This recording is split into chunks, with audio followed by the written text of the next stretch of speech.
Hello, I'm V.B. Price with the New Mexico Mercury. I'm here today with my old friend Don Hancock, who's the director of the Nuclear Waste Program at the Southwest Research and Information Center in Albuquerque. He's been working on matters concerning nuclear waste and the waste isolation pilot project in Carlsbad since 1976. I consider him to be the premier expert in the state. Don, we have an interesting situation at Hanford, Washington, where we have some, 53 million gallons of radioactive liquid, and suddenly the DOE has zeroed in on WIPP as the preferred alternative to move about 3.2 million of those gallons in an altered state to WIPP.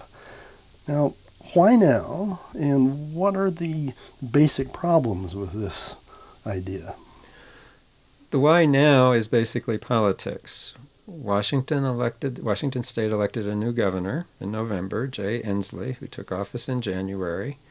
And one of the things he was told very early on in his term is that tanks at Hanford that had leaked before, but the Department of Energy has said since 2004 they weren't leaking anymore. Yeah. They had to admit, the Hanford folks had to admit to him that they have a number of tanks that are leaking again. Oh, boy. So he, of course, not surprisingly, was not at all happy about that, and he shouldn't have been. And he wants something to be done. And there actually was some national publicity about it. So the Department of Energy then needs to, in their usual way of doing things, is to say that they have a solution for the problem quickly, even though they don't have a quick solution for the problem. But if you can maintain you have a quick solution, I think the hope was people will stop paying attention. You know, it's a short-term media story, and the governor will be interested in other things, and nobody will pay attention. Well, of course, that's not true. Hanford is a very big deal in Washington State and in Oregon. Contamination from Hanford can go into the Columbia River, and so therefore Oregon's very concerned about it because the Columbia is right there as well. So there's a lot of concern, as there should be, about contamination at Hanford. The solution to the problem, though, isn't to say, let's ship it to WIPP. This is an old idea that's already been rejected.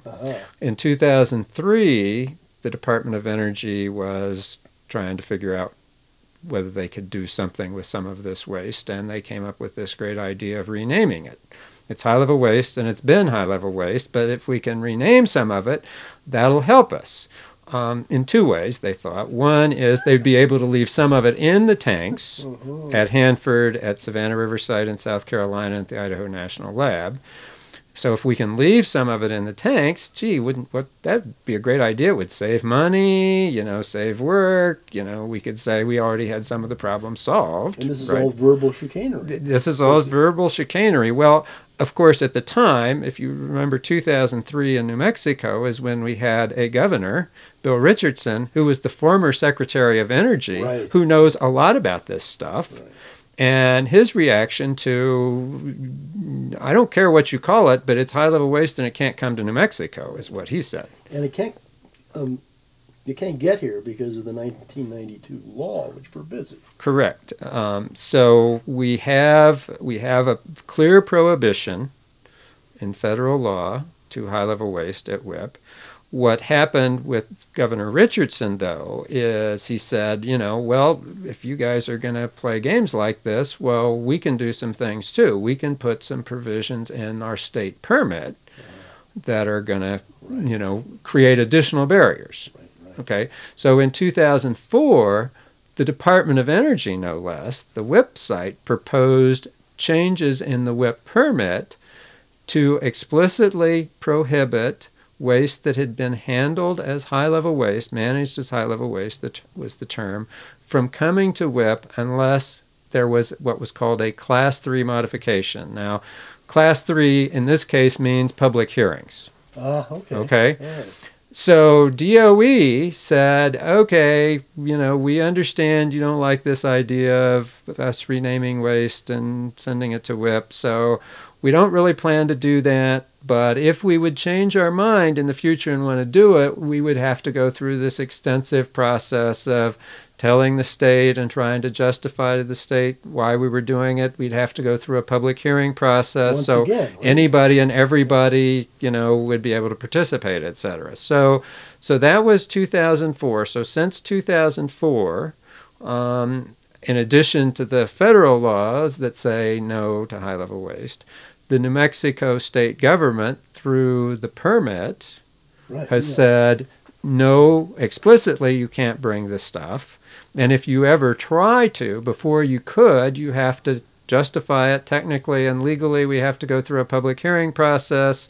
By the way, part of what can happen with the public hearing process is DOE may not get what they want. Yeah. And if they do, citizens, people who are involved, have the ability to take that decision to court. So it makes the decision very far removed from just the Department of Energy saying, we'll call waste transuranic so it can come to WIPP, rename it from high-level waste to transuranic waste, and say everything is fine. Okay, so 8 years later, suddenly now, we have the DOE, almost like magic, defining a mere 3.2 million gallons of this waste as being ready to go to WIPP, and WIPP being a preferred alternative for it. First thing to remember is they'd previously said the opposite. Right. In fact, they had specifically said after the draft of this environmental impact statement that discussed the alternatives, they had explicitly said WIPP was not considered.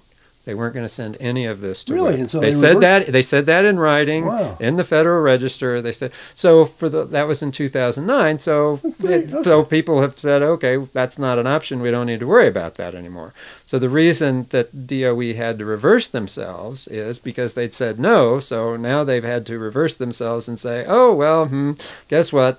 We're changing our mind. So they want to think that, again, this is the idea that we can divert people's attention. The waste in these tanks, up to 20 tanks that they think have these 3 million gallons that they could ship to WIPP, is less than 6% of the total amount that's there. Yeah. So it doesn't solve the problem. As I say, they themselves had said they were going to handle it the same way they're going to handle the other 50 million plus gallons. Right. And so, again, this is part of this issue of, can we say we're going to send it to some place? And New Mexico and Governor Richardson said no 8 years ago, but maybe they'll forget about it. Maybe things are maybe the politics of New Mexico are different, and we can send it. Maybe people will forget, and so they'll try to do it again. It won't work. As a technical matter, it won't work. As a legal matter, it won't work. And as a practical matter, it won't work. It won't work as a technical matter because this is much more radioactive than the stuff that comes to WIPP. So therefore, that creates a real problem.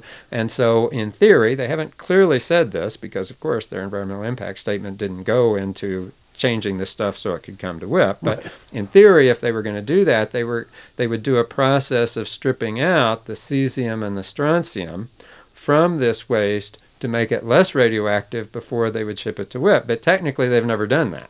So that's not what they were going to do. The idea is to put it into glass, to vitrify the facility, and vitrify it. So they haven't done what they presumably technically would have to do for WIPP. So again, that's an additional cost, additional delay, et cetera, et cetera. We've discussed they can't do it legally because it's against the law. And as a practical matter, it doesn't work either. It's not just that WIPP isn't legally allowed to take high-level waste. It really can't handle that kind of higher radioactive material. Okay, let me ask you about this. What makes high-level waste in WIPP oil and water? Why won't they work together? The facility is not set up for high-level waste. Again, it was supposed to be for transuranic waste, which has plutonium-contaminated material, so it's dangerous for a long time, but most of the waste isn't highly radioactive. Most of the waste you can walk right up to the drums and not get a significant amount of radioactivity, et cetera. So the facility isn't really set up for it, and the what's called the remote handled waste bay for higher activity waste is 1970s technology. Uh-huh. Cool. Which isn't good for, again, No. highly radioactive waste. No. And so you would have, from our standpoint, it would be extremely dangerous for the workers to be around it, etc. Of course, transportation of more highly radioactive materials creates more of a danger in terms of transportation as well. So not only the Hanford would have to develop new facilities to prepare this waste to come to WIPP, but WIPP would undoubtedly need to, whether they do it or not is a different question, but would need to change some of its facilities. So none of that makes any sense. The broader issue of the WIPP site, the site itself, is surrounded by oil and gas, operating oil and gas wells.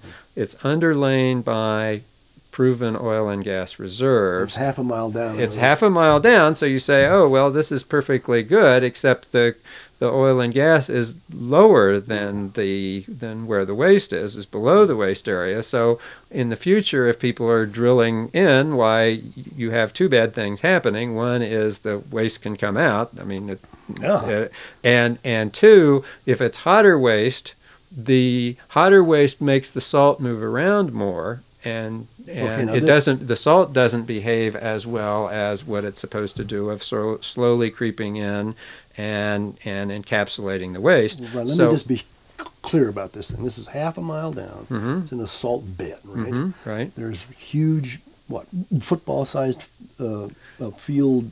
The rooms that they put the waste in, people can think of them as football field, 13 feet high. Wow. Rooms that have been mined out of the salt. The hotter waste, the remote handled waste, is put into the wall of the rooms so that you get extra salt. It's in better containers, but also you get extra salt shielding. And then after that, you bring the other waste, the contact handled waste, in and stack it in the floor of the rooms. Okay. So that's, that's the idea of how it works. And over time, the salt is supposed to move in and seal up the rooms and the containers, et cetera, et cetera. But with there heat, isn't any high-level waste now. that there's no high-level waste. Okay. And the heat, the physical heat, the higher radioactivity has more thermal heat as well. That causes the salt to move much quicker and much faster. And the other thing it does, why is the salt there? The salt is there because it used to be an ocean. Right. Okay? Right. And while we like to talk about the salt being dry, there are still water molecules in the salt. And again, when you heat up the salt, you start breaking down the crystals. Right. You can get water. Heat and water create steam. Again, that's something you don't want. That again will move the waste around. Right. So the world concluded in the 70s. Independent scientists and most countries of the world concluded in the 70s that salt might be okay for waste like the waste that's coming to WIPP that isn't so highly radioactive and isn't so thermally hot, but you shouldn't use salt for higher thermally hot waste. So that's why other countries that are looking at geologic disposal, rather than looking at salt, are looking at other rock types, granites or shales, things that don't have the same kind of heat problem. So the high-level waste doesn't work as a practical matter at WIPP, in addition to it doesn't really work in terms of from a legal standpoint. So let's talk about the legal aspects of it.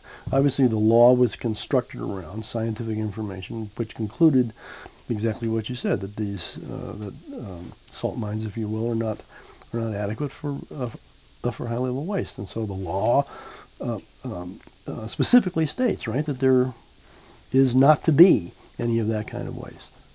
So if this is all a kind of a political feint for the state of Washington, I don't know if that's totally what it is, but I presume it's most of it. Why would they do this? Is it a kind of madness? Is it a sort of a political game? So the law not only was based on the technical issues, but it was also based on promises to the state of New Mexico. The reason that the governors, the congressional delegation of New Mexico in the late 80s and early 90s, leading up to the 1992 law, were willing to support this is because of that prohibition on high-level waste. And lots of people in the state of New Mexico who were around in the 70s and 80s with the whole discussion heard many Department of Energy officials on numerous occasions say, no high-level waste. Me too. I heard it myself. Okay. So there are promises to do this. So the law is based both on science, but it's also based on promises made. So one of the things that's happened, though, in the last few years that some people think might have changed some of these dynamics, and maybe people forget the promises, or maybe we can change the promises. There have always been some people in southeastern New Mexico who were okay with bringing any kind of waste to WIPP. And the hope is, and since the President Obama killed the Yucca Mountain project in Nevada, which was where high-level waste spent fuel was supposed to go, we now have, again, only one place, one hole in the ground with waste in it, which is WIPP. So, maybe we can, if we have to have a quick fix problem, there is no quick fix solution if you're going to put waste in the ground except at WIPP, number one. Number two, there's this idea of, well, the reason Yucca Mountain failed, Yucca Mountain had a lot of technical flaws to it, but what totally killed it was the strong opposition reiterated over and over and over again by the citizens of Nevada, the Nevada congressional delegation. So now the thought is, well, if we find a willing volunteer that'll volunteer, maybe it's okay. And there are people in southeastern New Mexico that are saying, we will volunteer. And there are people in the Department of Energy and other places that say, oh, well, if we have a volunteer, why then, why not send the waste there? So on the one hand, it's a political thing to satisfy, in theory, we don't think it will, but in theory to satisfy people in Washington that DOE is solving this leaking high-level waste problem.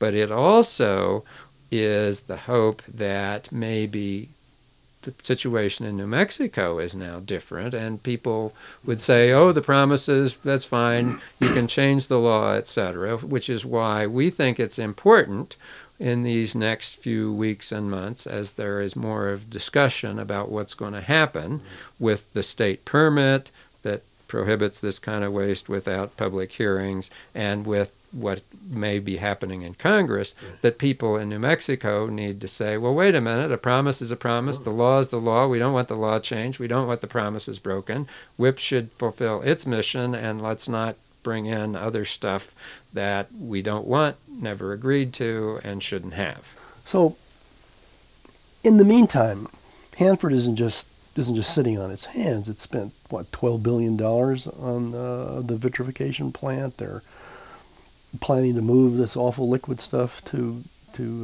double-layered containers. So indeed, when the Journal said that WIPP might be the only option, that was really a bunch of baloney. There is a need to do something at Hanford. Right. What my organization, national organizations in Washington State have been saying, and we've said it in writing to the Department of Energy, is what should be done is additional double-shelled tanks at Hanford should be built, and the waste from the leaky tanks should be put into those containers as soon as possible. The additional tanks are going to be needed to stage the liquids and the sludges before it can go into the glassification plant. So they need it anyway, and that's the way to quickly. That's something that can be done quickly. It doesn't require building new facilities at Hanford to handle this stuff. They've already gotten some. One of the reasons they thought a lot of the tanks weren't leaking anymore is they'd gotten some of the waste out of them above the leak lines before and put it into other tanks, double-shelled tanks. Well, that's what they need to do. They could do that quickly, and both the governor, the former and current governors of Washington State, the current governor of Oregon, as well as other people, have been saying for a while to DOE, you need to have some new tanks. Right. So that's what needs to happen, and that can be done quickly. It will address the issue of the leaking until the vitrification plant hopefully will eventually operate. Unfortunately, the vitrification plant is way over budget and way behind schedule, and it is a complicated process. I mean, we're talking about waste that is highly radioactive, it's got lots of chemicals in it, so it's very difficult to do what needs to be done with the waste treatment plant. Also, unfortunately, there are clear documentation that there have been the contractors who are doing it, in some cases, have been more interested in making money than making the process work. There's even a current example of falsification of records. There are a number of whistleblowers with the treatment plant. I mean, one of the buildings for the treatment plant has actually been put on hold because whistleblowers identified some major flaws in the construction that wasn't being done correctly. So now they have to go back so Hanford is a very big. It's a technically big problem. It's therefore a political problem, but it's also a problem in terms of how the whole project has been managed. But again, the solution to the Hanford problems has to be found at Hanford in terms of taking care of the short-term problems, getting double-shelled tanks, eventually getting a vitrification process that works so that all the more than 50 million gallons of waste can be put in a solid form so there won't be a need to worry about leaking anymore, right? And eventually, obviously, we need to have other long-term disposal sites, not only for this kind of high-level waste that Hanford has and Savannah Riverside has and Idaho has, but we have 104 commercial nuclear power plants in this country that are generating every day spent nuclear fuel, about 70,000 metric tons of it, that are eventually going to need some place to go to.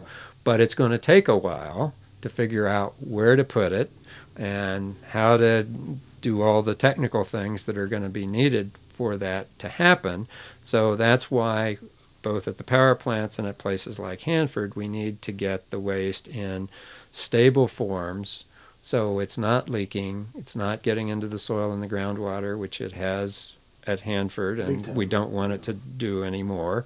And it has at Savannah Riverside, so that we get to the situation where waste is contained where it is, it can safely stay at those places for the decades that it's going to need to until we figure out how to come up with permanent disposal sites. So those kinds of things can and should be done. They are much better short-term solutions than saying, you know, we're going to treat it at Hanford and ship it to WIPP or someplace else if they could come up with someplace else. So this recent proposal doesn't really make any sense at all. And a lot of people, as I say, I think people in New Mexico can say no to it. Not saying we don't care what happens at Hanford. We do care what happens at Hanford, and the right thing to happen at Hanford is to spend money a little bit of money to have the tanks to get the waste out of the single-shelled leaky tanks into double-shelled tanks so that the Hanford situation is better taken care of without foisting on people along the transportation routes and on New Mexico stuff that really shouldn't be coming here anyway. If New Mexico was to welcome this idea of a preferred alternative at WIPP, what would the local politics be like? Would the governor have to write off on it? Would the legislature have to write off on it? Would the people in Carlsbad certainly couldn't be the only people to impose this kind of thing on the rest of us. Well, a number of things have to happen. The first thing, of course, from my standpoint, is the people of the state, in some way or another, are going to have to change their minds. Right. Because all through the process of development of WIPP in the 70s and 80s and 90s, and public opinion polling that was done, et cetera, always showed 70% or more of the population said no way to this. So 70%. Wow. So, and from anecdotally, I have no reason to believe that we still don't have that kind of high level of opposition to this high kind of idea. So among the things that would have to happen, from my standpoint, an important thing would have to happen is the people would have to change their mind. I don't think that's going to happen. In the short run, the Department of Energy wants to proceed with eliminating this provision of the state permit that we've talked about that prohibits, and they want to do it. Interestingly, DOE wants to change the permit without a public hearing. So they not only want to take our right to a public hearing down the line away, they don't even want to have a public hearing on the attempt to take it away. Jeez. So the people of the state get a chance to say no way to that, not in a hearing, but through written comments. The Environment Department, which of course is part of the administration, then has to make a decision. So some people will take, if the Environment Department says okay to this, even though that's not explicitly the governor doing it, it would be her appointed secretary of the Environment Department, Dave Martin, doing that. But some people would take that as, well, maybe the governor is interested or susceptible or whatever to this idea. The legislature isn't specifically involved. Federal law preempts states from regulating this kind of radioactive material except through the permitting process we're talking about. So the legislature doesn't really have to do anything. Obviously, again, the legislature, if they wanted to, could weigh in terms of what they think about it. But as I say, ultimately, there would be legal challenges to this idea of changing things. Ultimately, Congress has to get involved. So there would be a lot of people that would have to be involved. One of the lessons of New Mexico in the 70s and 80s was that, because remember, the original decision, the original 1979 decision in Congress to do WIPP, nobody really got consulted. Nell Price, who at the time was the chairman of the House Armed Services Committee, just went to the floor with a bill that said not to use WIPP, and on the floor of the House changed it to say, let's use WIPP. And so there wasn't, any agreement at the time. Well, it took 13 years to get to the 1992 law to kind of sort out how all of that was going to work. But the lesson of that time, in my experience, and the lesson of the Nevada experience with Yucca Mountain is any nuclear waste facility takes a long, long time. Right. So if people are not going to support it, it may take a while. It took Nevada from 1987, 25 years to kill the Yucca Mountain idea. It took people in New Mexico from when WIPP was first proposed in 1972. It was 20 years from when WIPP was first proposed until the 1992 law, and 27 years from the proposal in 1972 to 1999 when waste finally came. So there are lots of administrations, lots of people in the legislature, lots of people in Congress that would have to buy in before any kind of a change could really happen.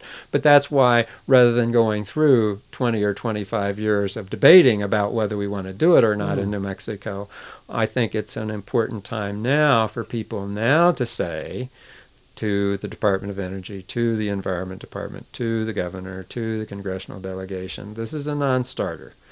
Don't even go there. And it can be stopped very quickly. What the Department of Energy announced as their preferred alternative, they haven't finally decided it is. There's a separate decision called a record of decision that DOE has to do. They haven't done that yet.